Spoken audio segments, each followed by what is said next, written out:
This episode is brought to you by Brilliant. Imagine living on a world where you could see all the starry majesty of space, but it was denied to you by firestorms in the sky in a constant rain of meteors. Now imagine that world was Earth.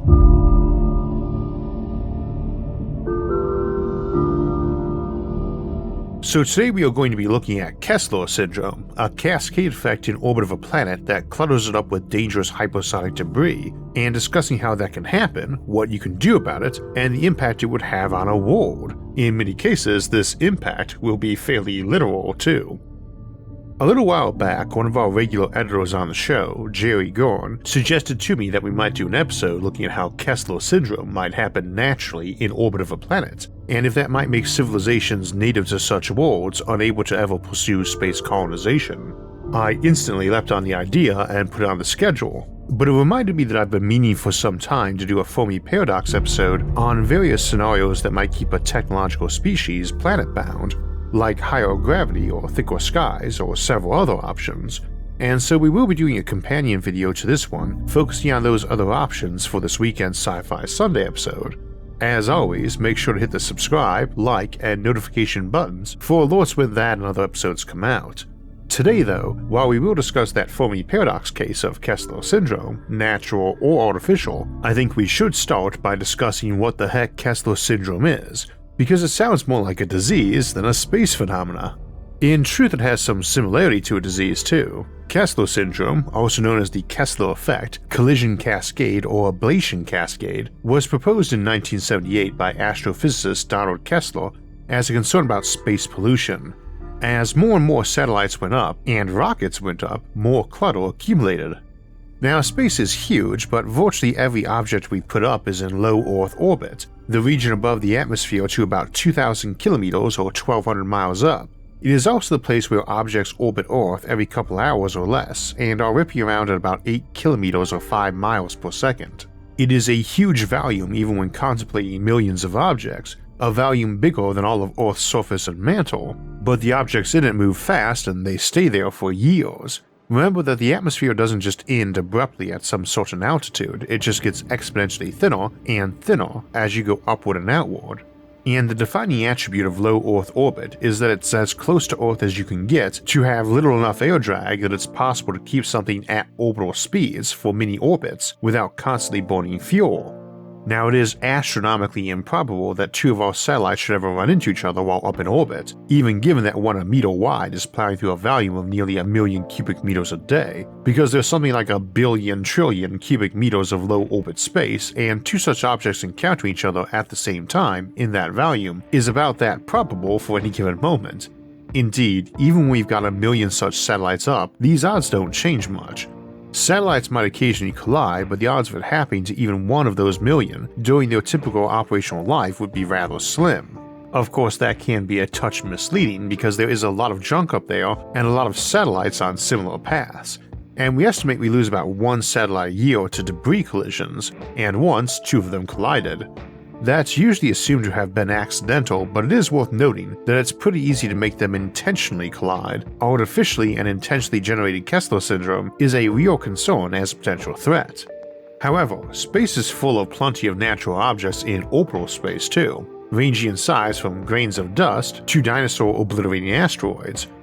Earth gets hit by about 5,000 tons or 10 million pounds of stuff every year, with more that wings through orbital space and either doesn't hit Earth itself or orbits around many times before hitting. Let's say one thumb-sized rock hits a satellite or space station or similar. What happens? Well, let's say it massed about 10 or 12 grams and slammed in at roughly orbital speed for a single megajoule of kinetic energy exchange. That's hundreds of times more energy than your typical bullet has, and indeed is roughly the energy of a stick of dynamite or hand grenade. But on impact, it will behave a lot like a bullet. With such intense impact energy, it could easily disintegrate, but even if it mostly holds together, it will blast fragments of itself and the satellite outward quite violently in many directions. If we were down in the air would slow these fragments and gravity would pull them to the ground after a short blast radius. In low orbit though, while many of those pieces would end up on trajectories taking them down into the atmosphere or out of Earth orbit entirely, Thousands of objects carrying bullet-level energies might hit something on the way out, but a lot of those fragments will end up in new, semi-stable orbits around Earth, where they can crash into something else, something also moving at orbital speed but on a different path, resulting in collisions at even higher relative speed. And even if a satellite and a debris chunk are on very different orbits, any two orbits at the same altitude intersect in two places. Each subsequent collision has a good chance of shredding or blading more material off the next object, causing a cascading effect of more and more collisions. This is the syndrome or disease aspect, because in and of itself a single satellite getting mauled and turning into debris isn't too bad, but it's actually contagious. The more objects you have up there, the more likely are to get collisions and debris, the more likely such a cascade is to start, and the more intense such a cascade can get. With so much empty space up there, the odds of collision might be pretty low on any particular day, but these bits will be flying along for years if not decades awaiting their opportunity. In fact, you might be tempted to visualize Kessler Syndrome as a sky cluttered with debris and ships passing through being destroyed immediately. It would be more accurate to picture the orbit still looking mostly empty, but with objects in it having a very short half-life, an average period in which they have a 50% chance of being destroyed. In a relatively mild but still disastrous version of the scenario, new satellites might be just fine for a month or two on average before something hits them. That's not exactly a dense debris field, but it certainly keeps you from having a functioning satellite network. In more intense cases though, such as the obliteration of a developed orbital infrastructure massing in the many trillions of tons, those half-lives of new satellites might measure minutes. I will say I'm not a big fan of the term itself, Kessler Syndrome. I favor Kessler effect or an orbital collision cascade, but the term seems fairly locked in these days, probably because the other two just don't sound very dramatic. Now, once such a cascade begins, it will not stop until everything that can get shredded up there gets shredded. Armoring your ships and satellites will just provide more material to turn into shrapnel, unless you armor them very, very heavily, and correctly, which is doable, but then every launch becomes enormously expensive, and it makes low-cost launch options like orbital rings, space elevators, and space towers much harder to maintain safely without being destroyed by debris. See our Upward Bound series for more discussion of those launch methods and the cost of launching bigger or armored vessels. It needs to be understood that by and large this is not an instant effect, though it could happen very fast if someone blew up something big like an O'Neill cylinder, which is also rotating fairly rapidly to spread out its debris on many more trajectories. Normally though, we would imagine a protracted period of dangerous debris building up till it went critical. It's not a single instant explosion ripping out to trash everything in seconds. The slow buildup does give you time to react and intervene too, and there are numerous but expensive ways to clear the debris even once the cascade begins, but you definitely want to prevent such a cascade from starting and to have the means to stop it ready before it begins. If it happened to us right now, with us barely having a toe in the proverbial water, the results would be bad. Communication would be severely curtailed, GPS satellites would fail, and military operations would be hampered. Our ability to detect ICBM launches or major fleet movements and similar would break down, meaning nuclear first strike options would become more viable as a winning strategy. And the problem with winning first strike strategies is sometimes it provokes folks to use them for fear that the other side might do so first. By and large, it's a first strike victory option, not mutually assured destruction, that tends to result in tense and arguably irrational decision making, not something you want involved with the ownership of weapons of mass destruction. Unfortunately, Kessler Syndrome, unless the debris field becomes very, very dense, which it might be shortly after a cascade, would have minimal impact on the reliability of the ICBMs, as they are not even making a single complete orbit. And as I mentioned earlier, we are generally contemplating scenarios where satellites will have half-lives of dozens if not thousands of orbits. On the other hand, ICBM reliability might be very handy since nukes in high altitudes is one way to clear Kessler Syndrome debris. Although we have to assume that it will be a geopolitically tense time in a Kessler scenario, and launching ICBMs even with good intentions might lead to some violent misunderstandings. All the easier when communications are severely hampered by a ruined satellite grid and global panic. Moreover, we are sufficiently reliant on satellites economically that satellites being out of play for decades is almost bound to cause an economic crash, which is definitely not a great place to be when folks are worried about their neighbors and contemplating war. So again, the cascade is best prevented, and barring that, all efforts to be bent to quickly clear the cascade during buildups or after as quick as you can. It would be a good idea for nations to have their clearance procedures fairly transparent and available in advance to minimize spooking each other too, given the nature of such clearance procedures, which is basically guns, bombs, and drones. These are likely to make your neighbors worried if they don't know what they're doing. It should also be understood that if you miss your window for preventing or stopping this cascade, this effect can last quite a long time, but it is not eternal. An object randomly moving on a trajectory after a collision in low Earth orbit has a pretty narrow window of trajectories that won't put it into Earth or its atmosphere, either of which would see it gone very quickly. A fair number of those trajectories would be at escape velocity too, so that it disappeared for good, though that's much more likely to occur for Kessler Syndrome up in higher orbits. For chunks that do end up still in orbit, there is still some very thin atmosphere there, slowing everything down ever so slightly, making every orbit slowly decay. The Earth is also not a perfect and homogeneous sphere, and the Moon does not stay in the same place relative to Earth, so there is no such thing as a stable low orbit, and anytime the orbit of a chunk gets perturbed in a way that takes it down lower for even part of its orbit, it will get slowed down even more on every orbit. In fact, strategies to clear space debris do exactly this, just nudge it into an orbit that dips down into slightly thicker atmosphere, and let Earth's greatest natural defense shield do the rest, burning up the debris. And at the same time the atmosphere is slowly decaying those orbits, all those small collisions will tend to average out that debris' speed and direction until it forms an accretion disk and starts clumping back together, either into proto-moons or just chunks that deorbit together. Though only for very large amounts of matter, such as in our case of an advanced civilization with trillions of tons of orbital infrastructure getting wrecked. So if we're considering Kessler Syndrome as a Fermi paradox solution, a reason a developed civilization might fail to colonize space, we need to remember that the Kessler Syndrome they caused themselves probably would not last long. Most of the debris from any early spacefaring civilization is going to be in low orbit, exactly where clouds of debris will have the shortest durations. For low orbit, think a timeline of a century for it to be pretty clear, though it's going to be an exponential decay, with the supermajority of initial debris gone in mere months. Now we should differentiate between a few thousand tons of satellites and ships, like we have nowadays, and the millions or even trillions of tons of space stations, habitats, and orbital infrastructure that a more advanced civilization or our future selves might have in place. We also want to keep in mind that little pebbles of debris striking off an armored hull of a big space habitat has a very different effect than of hitting billions of square meters of thin but wide solar panels or mirrors or shades in orbit of a world. In a period of active spaceflight, you can potentially have tons of gas, dust, and small vaporized grains of debris acting as a wind, causing erosion or drag on objects in orbital space.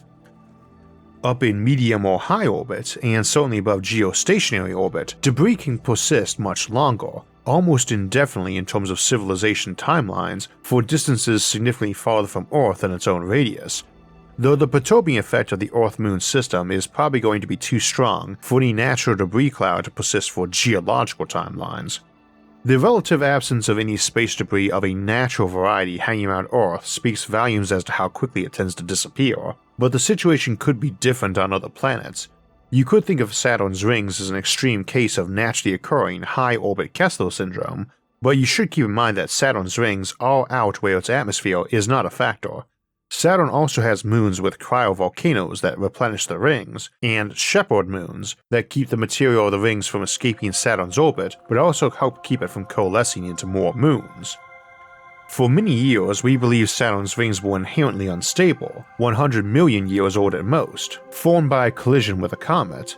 But based on data from Cassini, NASA now believes they might be billions of years old, possibly around since the formation of the solar system. So even though we've been at this orbital mechanics thing for decades and doing it with ever more powerful computers and detailed models, the universe can still surprise us with what structures can turn out to be stable. Now, if there are any alien creatures living on Saturn, the difficulties of space exploration is probably the least of their problems, but let's consider the case of a civilization developing on a natural Kessler planet that happens to be more hospitable to life than Saturn. Worlds have debris clouds, both from sweeping junk up from space and from occasional ultra-hard collision.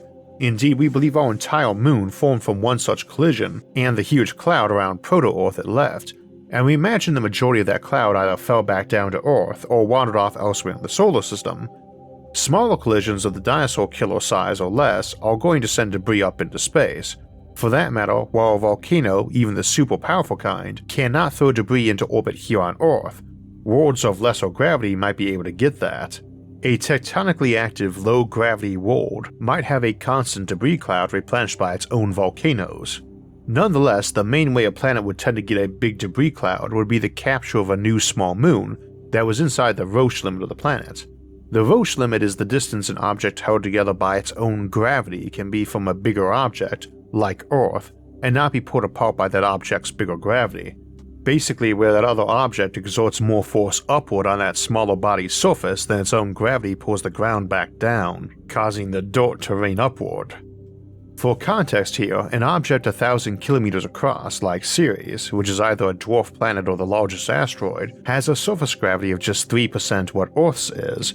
If it were orbiting 1,000 kilometers above Earth, with its further side 2,000 kilometers up, then that low side would experience 75% of Earth normal gravity on its surface, pulling down to Earth, while it was pulling back with only 3%, which would be fine except its far side, 2,000 kilometers up, the gravity of Earth is down under 60%, and while the Earth and Ceres are pulling material in the same direction, it still means there's a huge difference in the force on the surface of the dwarf planet turned moon, in excess of the pull of that planet, and the lower surface is going to start coming off. Eventually the object gets ripped apart.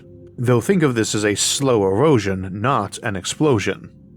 Now the Roche limit for any given object and smaller object is actually based on the mass of that object. Bigger massed objects can be closer before shredding, and the material of that object, as a big pile of gravel falls apart easier than a metallic asteroid or an artificial satellite or any other object held together by forces besides just gravity. Nonetheless, for objects significantly less massive than Earth, many orders of magnitude less, that Roche limit is 18 to 28,000 kilometers in altitude above Earth, or 12,000 to 20,000 miles, depending on how rigid that object is or how fluid. That places it above medium orbit in high orbit or even a little above geostationary. Beneath that limit, it will fall apart, spreading debris, and again that's where all our own stuff is, so they will get hit by that debris. In addition to that, when we talk about modern-era Kessler Syndrome, we are talking about collision cascades occurring while the entire orbital infrastructure and junkyard combined masses less than a megaton, while a kilometer-wide rock ball would mass thousands of megatons, and the one that allegedly killed the dinos is estimated at 7 million megatons, and both are rather small to be contemplating a Roche limit breakup.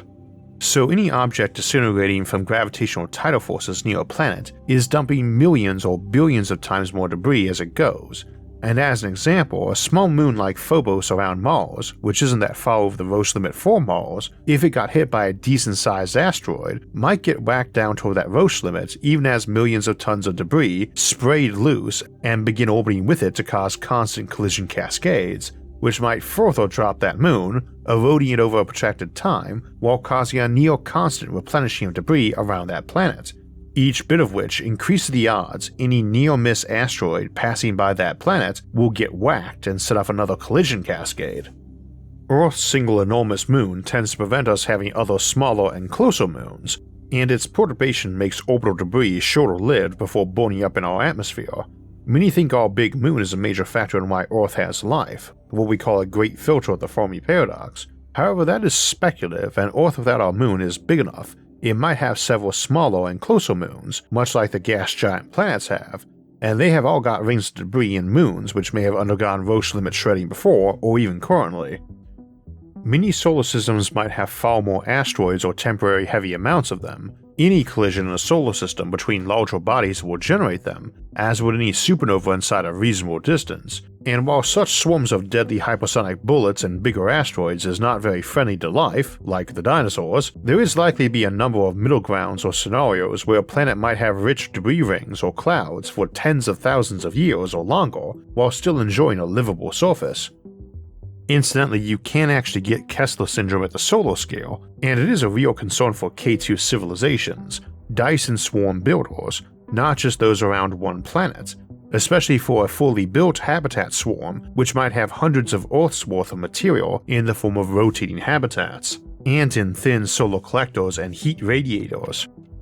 Amusingly, solar systems where such cascades were common would also be great candidates for panspermia or a natural solar ecology like we hypothesized in our space whales and void ecology episodes.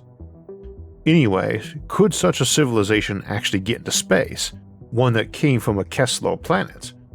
The simple answer is yes, but with more effort.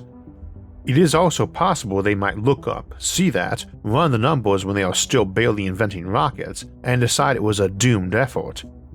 On the other hand, a civilization with such rings would be enjoying constant meteor showers, which probably means getting magnetized lodestone and other heavenly bounties showered down on them while they are at it. This might make them really into sky watching, which depending on the debris cloud might make seeing stars harder too, at least near the equator where we would tend to expect debris to be densest. They might long to go to the stars or have an Icarus or Tower of Babel-like fear of doing so. I could see it going either way. A lot depends on how dense and stable the debris was. As an example, a megaton debris of randomly scattered rock decaying over thousands of years is not going to pose too big a worry or offer much of a light show, as it will be parallel to what Earth already gets from the solar system in a year. I could also imagine a culture seeing it, seeing that each year the debris decreased, and viewing it as some divine barrier, lessening over time, and a challenge to those willing to risk it soonest to get out and claim the grand prize of the galaxy. Or alternatively, as an imposed barrier to prevent them going out to the stars before they were ready, as a variation of the Star Trek Prime Directive. On the other hand, the shattered remains of a 10 trillion ton space rock like Phobos, struck by a smaller asteroid 10,000 years before, and whose initial carnage nearly obliterated the civilization there at the time, might see civilization slowly rebuilt under 10,000 years of fiery meteoric rain of 1 billion tons of space junk dropping a year in sizes between gravel and houses. Constant strikes from above might tilt a feeling to travel to space too, but if you got up there, you would be inside a constant cloud of debris that would be rough to walk around. So they might be forever planet-bound, especially if civilizations with weapons of mass destruction tend to have short half-lives when occupying a single planet, as many think would be likely. Still, that would be a beautiful place to live, albeit in a deadly sort of way that probably would have meteors up there with weather and fire deaths in terms of frequency. This ties back into the notion that Kessler Syndrome might just be something that's constantly ongoing, like the way storms are and other weather constantly impacting sailing ships or farming or almost everything else. A civilization might clear major cascades, but also might tolerate a constant haze of junk and dust and gas as the background orbital smog and litter that comes with space travel. They might expect everyone to either armor their ships or facilities enough to handle that background orbital smog, or build those facilities elsewhere. And there is plenty of elsewhere to put things. After all, an orbital mirror or power collector does not need to be within a few thousand kilometers of Earth. It could be way up beyond geostationary, or honestly even out past the moon. Earth's Hill sphere, the volume it gravitationally dominates and in which orbit of Earth is possible, is 1.5 million kilometers, just under 1 million miles, 4 times the distance the moon is, and 64 times the volume of cislunar space. It is also roughly 40 times the distance geostationary is from Earth, and 64,000 times that volume. And low, medium, and high orbit are all inside that geostationary and geosynchronous radius. Low orbit is hundreds of times less wide than Earth's Hill sphere, and 1 billion times smaller in volume, so there's a lot more space to leave a big power satellite array beaming energy down to Earth. So too, the orbital velocity of the moon around Earth is around 1 kilometer a second. Everywhere out past the moon is even lower, so you are down to collision speeds happening at bullet speed or less out there. Not that such speeds are trivial. Emptying a machine gun on the side of a space station is not likely to be healthy for it, but there's a big difference between the energies in a bullet or the energies in rock or debris sprayed by a hurricane or tornado, and one's moving at hypersonic velocities. Kinetic energy and collision damage go with the square of velocity, 10 times the speed, 100 times the damage. And you need not go that far either, out past the moon, as even up at geostationary you are already looking at 1,000 times more volume for things to be spread out, and those carrying 1/10 the kinetic energy. Now, clearance of debris is possible. In a quick and dirty way, if it happened tomorrow, we could prepare everyone for an EMP attack, then intentionally set off a lot of nukes in low orbit. That would help a lot, and nukes are a way to blow a temporary launch window through too, for a very thick haze. Now, the better way is probably a mixture of absorptive armor for minimizing cascades and laser brooms for sweeping up the debris. We are very fond these days of ablative armor that blows off chunks of itself as part of its damage mitigation method, such as some tanks now use, but that's the opposite of the way we want to minimize debris. Such armor also helps your ship survive in a cloud of debris if there's a lot of it around in survivable bits. A lot of heavily used orbital space might eventually take on a sandblasting quality, where there's just a lot of finer grained stuff too small to be individually tracked or cleared. This still permits orbital infrastructure, but will require more mass and armoring on all ships and facilities, and also represent an additional wear and tear on them, as they are essentially all sitting in a constant hypersonic sandstorm. Once the debris is there though, what you need to sweep it away is either explosions or what we call the laser broom. This is a fairly simple concept as it relies on hitting objects with a laser beam to superheat its surface enough to give off some gas, shoving it away like a little brief rocket plume. You can do this from many angles, but for conceptual purposes, assume it was done from above, hit the debris so each emitted a quick squirt of gas upward and was shoved a bit downward, putting them on a decay orbit into Earth's atmosphere. This incidentally is how a lot of clearance with nuclear bombs works too. The radiation ablates some material off and gives the object a shove downward, or onto a more eccentric and shorter-lived trajectory. You can vaporize stuff in its entirety, but that takes more energy and requires deploying a laser able to blow objects apart, rather than simply burn a quick microns-thick layer off the surface. Which sounds good, but objects can include ships and facilities, not just debris, and those lasers don't care what they aim at presumably, thus all subject to hijacking.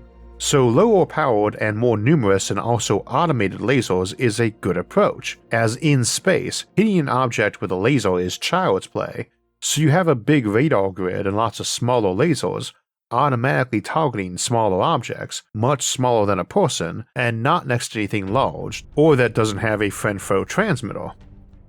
There are tons of reasons you want a big radar grid and laser system around a planet that we have discussed on other occasions, and it would be relatively cheap to deploy, especially if you're using such components for those other reasons, and just let them get retasked as needed to handle debris incidents major and minor, routine and urgent. I should note that any civilization with a developed orbital infrastructure is likely to have those constant bright objects and fiery tails in the sky too, and so we might see a lot of use of non-visible lasers, infrared or UV, and collection drones trying to snag debris rather than roast it. That will depend a lot on the economics involved, and whether the public enjoys lots of small and harmless meteor showers or not.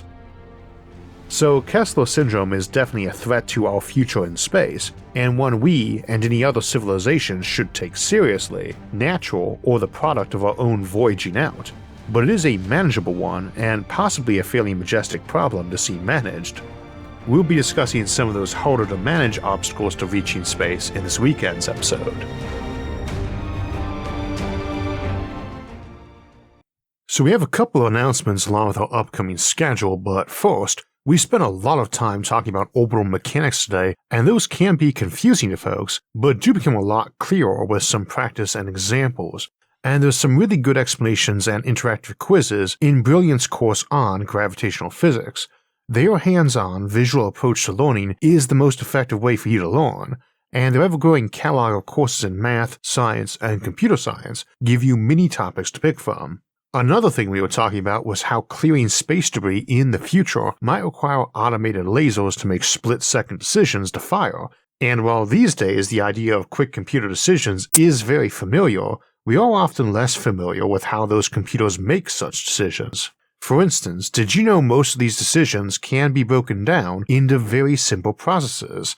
Brilliant's Computer Science Fundamentals course explains this kind of procedure with easy-to-understand visuals like this decision tree, letting you learn in bite-sized pieces and tackle big topics one simple explanation at a time.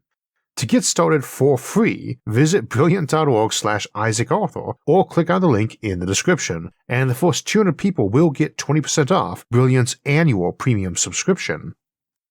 We have a couple quick announcements for our schedule, and we'll start by wishing a quick happy 91st birthday to physicist and inventor James West, who among 250 other patents can claim credit for the technology that runs 90% of all modern microphones, particularly small ones.